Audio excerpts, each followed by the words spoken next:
Yes, it's Monday, and we all know what that means by now, don't we? Yes, we do indeed. It's time to talk about ghosties with me, Kev. Hi.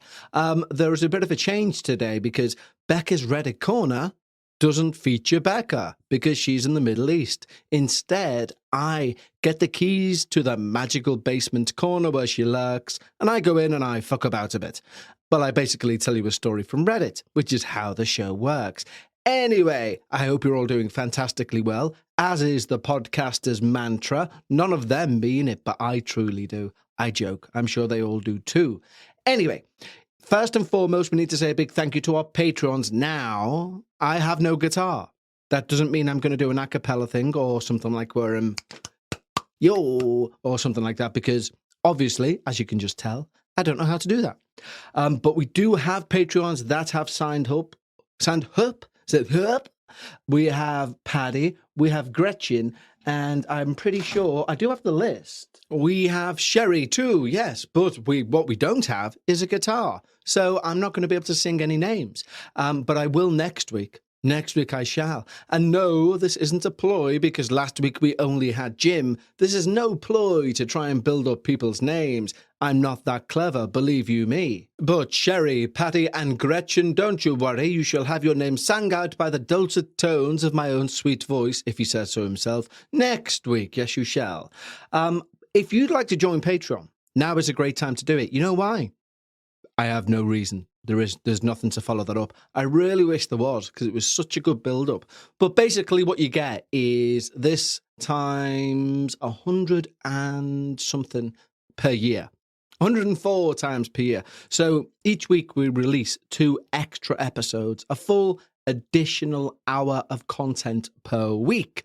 Yes. One is a ramble where I just ramble about anything on my mind, and the other is a paranormal Patreon where we try and keep it paranormal. It's normally me and Becca, and normally we do quite a good job if I do say so myself. But either way, you need to head over to patreon.com/we need to talk about ghosts. And when you do, on a normal day when I have a guitar, I will sing your name out as a thank you, just as Jim had last week. Jim, everyone. Round of applause. I don't know, it really tickled me last week when we just had Jim. Yeah, but we won't just have Jim next week. You know, we got Paddy, we got Gretchen, and we got Sherry. So it's all rocking. It's all rocking for next week. Yeah. So if you'd like to become one of our extra special dudes, now that's a title you want. Head over to patreon.com/we need to talk about ghosts. Now we're going to have a paranormal review where I review something paranormal so you don't have to do it yourself. Do you see? Do you see how that works? And this week it's a movie review and I recorded it on my handheld just after watching it. Yes, I did. And this is that review. Yes, it's that time in proceedings where I tell you about something paranormal so you don't have to review it for yourself. Sounded a bit Welsh, didn't mean to. But anyway, and I'm doing it on the handheld for several reasons, which I'm not going to bore you with. It's just calendar stuff. So basically, if I record this here on the couch, here and now on the couch, then I don't have to record it here and tomorrow in the studio, which would eat into some time, which I vastly need, because tomorrow I have a medical appointment, and then I have to go and pick someone up from a medical appointment, and you don't need to know the rest. Let's just say it's a very little boy will have a busy day. Anyway, what are we going to review this week? Well, this very afternoon, I sound like Trump then. This very afternoon, I can't do it. This very afternoon, it's right here. Nope. Anyway, this very afternoon, on this very couch, I sat and I watched The Nun 2. Yes, I did. And I thought it was all right, to be fair. I thought, within the first 5 minutes, I thought, no, not for me, this. It's not only jumped the shark, it's took the shark, placed it in a helicopter, flew it over New York, give it a parachute, and pushed it out.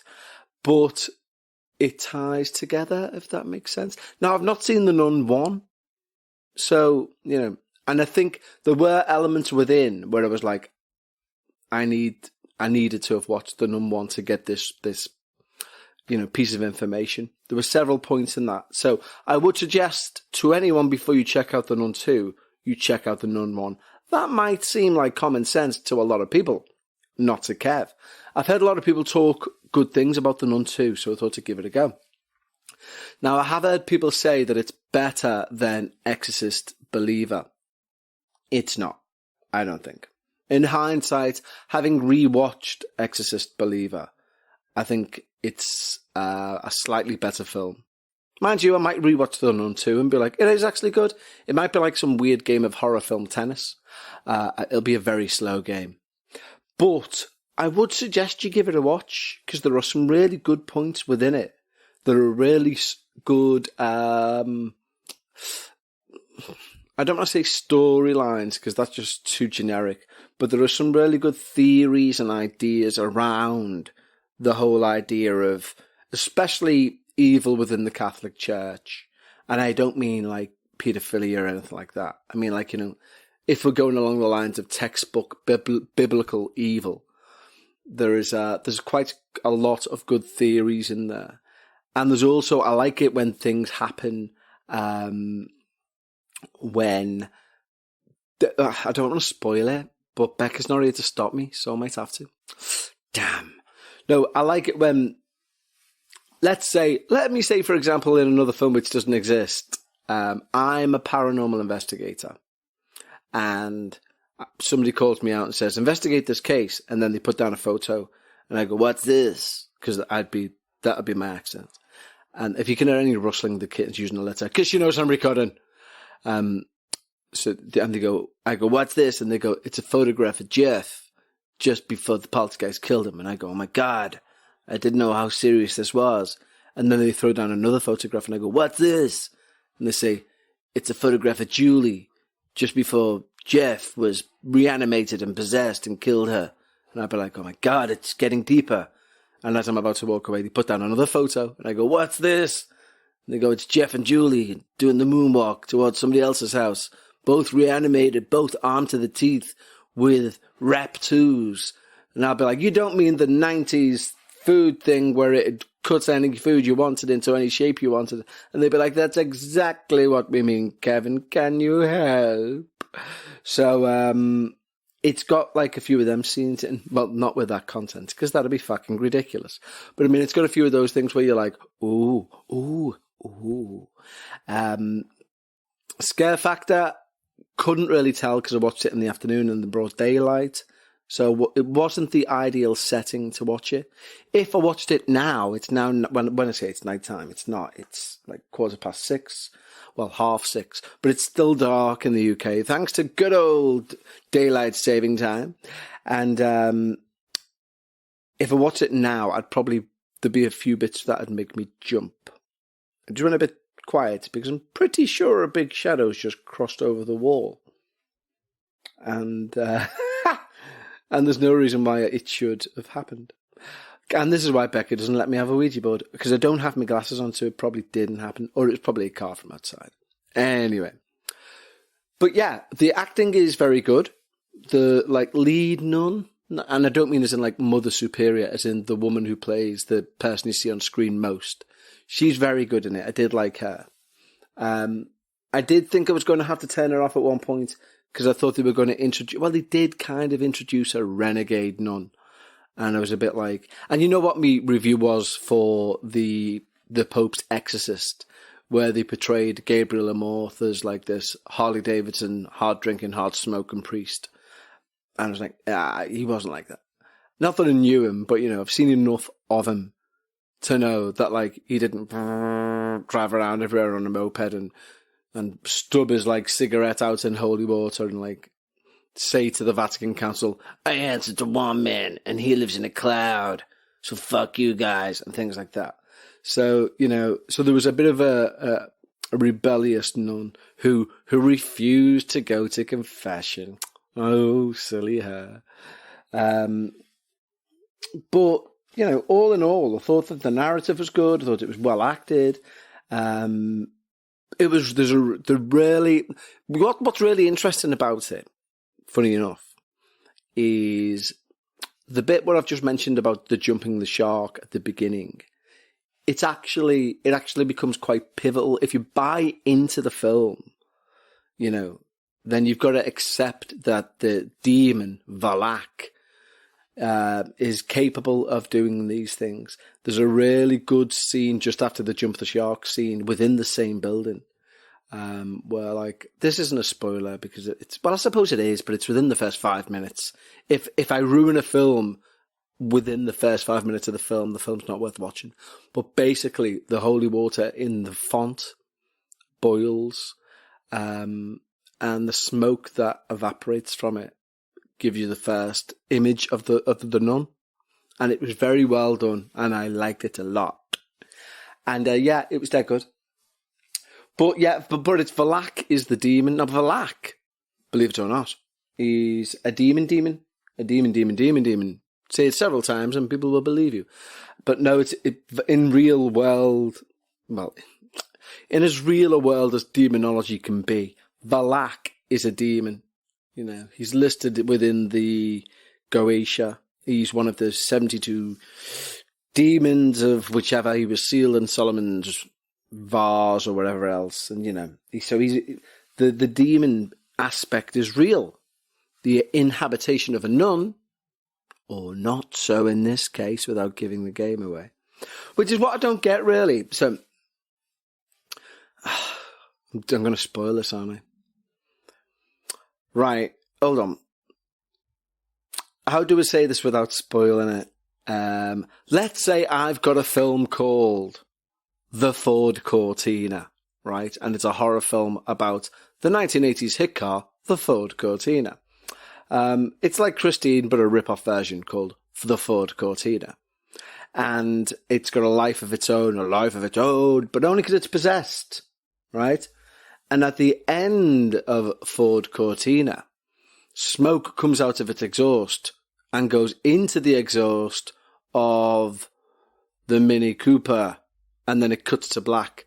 And then we get Car 2, and it's the Mini Cooper who is now possessed by the demon, right? Then why would it be called Ford Cortina 2? Do you know what I mean? If the demon has moved on. I suppose this still takes place in a monastery, a lot of it, and it's, you know, that could be the reason. So I suppose the overriding film of my fake car demonic adventure would be called The Garage, and then The Garage 2. But no, because they call it The Nun, and it's a nun who's possessed in the first one anyway. You're giving things away now, Kevin. You need to walk away from this review immediately.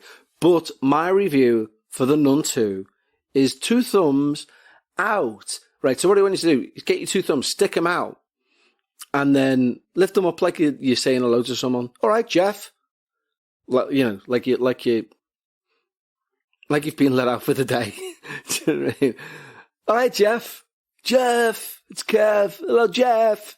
You know, and Jeff would be like, oh, okay, now that's Kev. All right, Kev, you're all right. Hi, Jeff. 2 thumbs up. That's how high up the thumbs would be for the film The Nun 2. So watch it. I think you will enjoy it. Is it as good as people say? Not in my opinion from what people have told me about it. Is it worth a watch? Yeah, it's definitely worth a watch. It's a horror film, you know. It's not something which is, when I say it's not too far-fetched, within the confines of what it's meant to be, of course it's far-fetched. You're talking about demonic possession. Do you know what I mean? And I'm not saying demonic possession is far-fetched before anyone says, well, do you host podcasts about demonic? What I mean is, you know, you've got to buy into it. Or to use a quote from my other show, you've got to leave your disbelief at the door. And then you can enjoy the film. But if you don't do that, you're not going to enjoy it. Because you'll be like, I wanted something a bit more subtle than this. And believe me, if you want to know how subtle it is, this thing I'm going on about within the first 5 minutes, that's the least subtle you get. Right? Okay. So my review is, give it a watch. I think you'll like it. I genuinely do think that you'll like it. You know, it covers a lot of topics that we talk about quite often. You're clearly into your paranormal films, because we all are. So give it a watch. There are worse ways to waste an hour and 50 minutes. Believe me, because I've done it myself yesterday, trying to code ChatGPT on a fucking Chromebook. Now, let me tell you something. I know this is nothing to do with the review, but let me tell you something about a Chromebook and anything. Don't buy one, right? Buy something that runs, like buy an Apple, or not like an actual fruit, buy an Apple Mac, or buy something that runs Windows. Only buy a Chromebook if you want a digital diary. If you want to be able to type things like, my name is Kevin, I am 10. And that's it. Don't waste your money on a fucking Chromebook. Oh my God. Everything that it says, everything in the world that you look on YouTube for anything, it's like, so every computer in the world, just press the magic Q button and this will happen. Where's the Q button? There is no Q button. There is a Q button, but you know what I mean? It's like, press Control, Shift, and Q, and I'm like, there's no control. There's no delete on it, for fuck's sake. I found out. Anyway, never buy a Chromebook. So, my review for the Nunsu, 2 thumbs up, like you've been let out for the day. My review for the Chromebook, 2 thumbs so far down that if people seen you, they'd be like, is he an ape? Yes, it's time for my favourite part of the week, where we get to talk about your paranormal experiences, and we've had an email in from Keith. Hello, Keith, and he writes, Hi, Kev. Hi, Keith. A short tale related to me a fair few years ago. A gym I used to go to years back had a sauna, a steam room, etc. And then you get to know some of the people there as you'd see them on a regular basis. I hope this doesn't end up kinky. I'd finish my workout and I'd go to the sauna. On entering there was only one other person there who I'd met and spoken to a few times before. As we were chatting, the conversation turned to paranormal experiences. This fellow was a fireman, and at the time he told me that a few years back, when in the army, he was stationed in Germany. He and a colleague were travelling back to their barracks at dusk in a Land Rover, and the journey took them past an old World War II German barracks. He said there were no windows or doors on the building, just openings where they once were. Just the shell of the building. He said as he was looking at the building, in brackets, he was the passenger, he glanced at one of the doorways and said he could clearly see the silhouette of a World War II German officer standing in the doorway as if looking at them. He turned to tell his colleague and turned back and the figure was gone. He also said this old barracks was in the middle of nowhere in a forested area. He said he could make out the peaked hat and the long trench-type coat on this shadowy figure. Very eerie, Keith. Yes, Keith, that is very eerie. I'd go as far as to say it's fucking terrifying. No, honestly, that is terrifying. There's nothing... Well, ghosts are scary in general, aren't they? Let's be honest. That's why we love them. But there's something a little bit more scary about an abandoned building in the woods that was occupied by Nazis. And a Nazi ghost being in the doorway. That, for me, takes the biscuit, it takes the crumbs, it takes the toast, it takes the jam, and it certainly takes the crumpet. Anywho, as previously promised, first and foremost, thank you, Keith. And if you have an experience yourself, send it in to contact@talkaboutghosts.com. Now, as promised, I have taken the keys from Bekahs' secret hiding place. She hasn't got one. And I've broken into the basement. We don't have a basement. And I've went through all of her things in Reddit Corner and found where she keeps all of her magical accoutrements. There is none of that. I've basically recorded a story from Reddit and pretended I'm doing it in Bekahs' Reddit Corner. Please enjoy. Ladies and gentlemen, now it is time for Paranormal Reddit Corner with Bekah. Well, hello, you wonderful, beautiful, and dare I say, sexy people. Welcome to a corner which is not inhabited by Bekah, because she's still away. She will be back next week, though. On that you can rely. And if she's not, then everyone in this house, myself included, well, only me, really, may die of starvation. I'm currently surviving on super noodles and other forms of noodles, and noodles, yes. And of course, if you can hear any munching in the background, it's because the cat knows I'm recording on the couch. And when the cat knows I'm recording on the couch, she likes to have a little nibble. So, we are still going to do something from Reddit. Yes, we are. Reddit/ghosts. And this story, Becca would do it better. Welcome. Oh, she does a welcome, doesn't she? Welcome to Becca's Reddit Corner with Kevin. Yes, I'm hijacking the place. I might move things around so she thinks it's haunted. Anyway, this is called I Saw a Dead Principal in His House, and I Never Forgot It. Well, that sounds scary, doesn't it? And it's by user Angry Hottie. What a name. Angry Hottie. I'm fit, but I'm fucking angry. Why are you angry? I have no idea. Because I'm so hot. Anyway, this Angry Hottie goes on to say, this 100% happened to me, and in fact, I have some other stories I may post. Now that's a threat. That's a threat from an Angry Hottie. I guess I'm what you'd call a sensitive and an Angry Hottie. Some years ago, I was at a biker party. My dad's in the Marine Corps. Biker clubs. There's no comma there. I put that in. My dad is in the Marine Corps Biker Corps. Well, my dad is in the Marine Corps Biker Club. Think big burly men with beards and leather vests. Must I? Drinking beer and barbecuing. Anyway, every person is dressed that way. It must be confusing if you lose your dad. Be like, Dad, and 400 burly men turn around and go, yo. I imagine they say yo.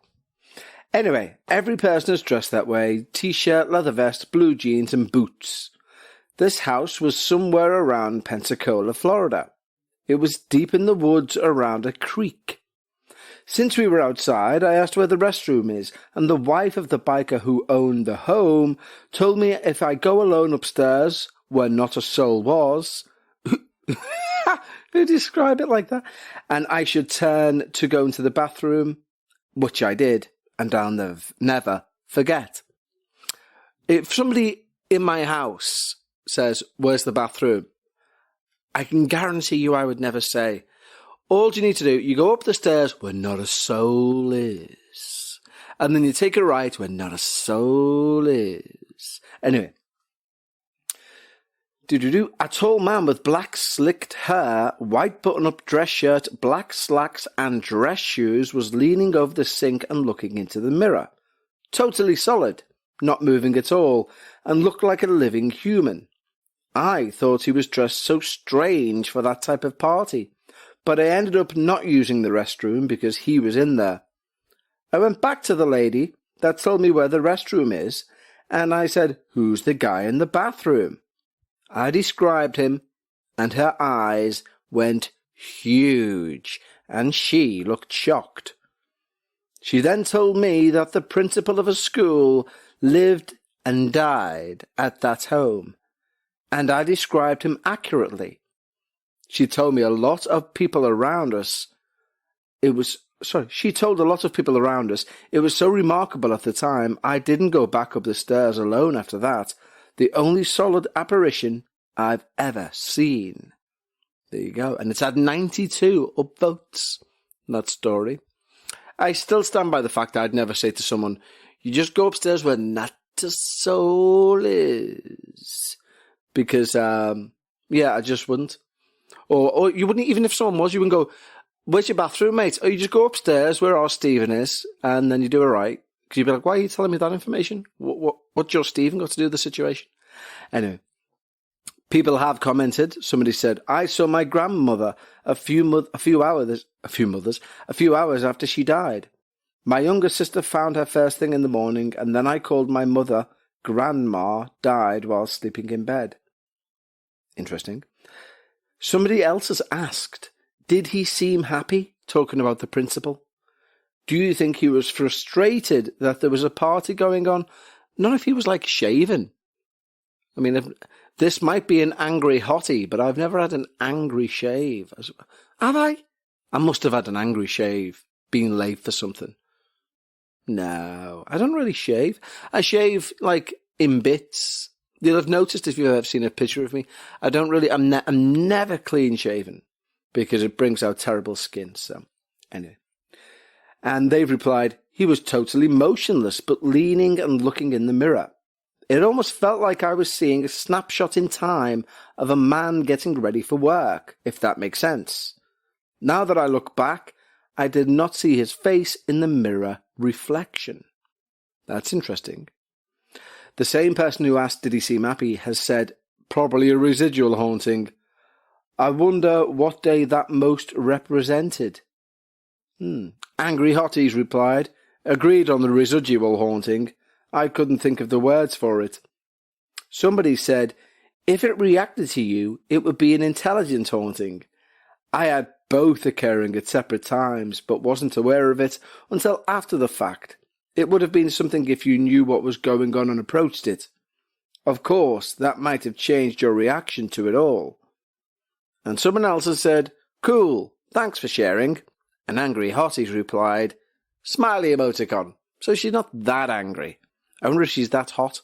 We will never know, because there are no pictures on Reddit.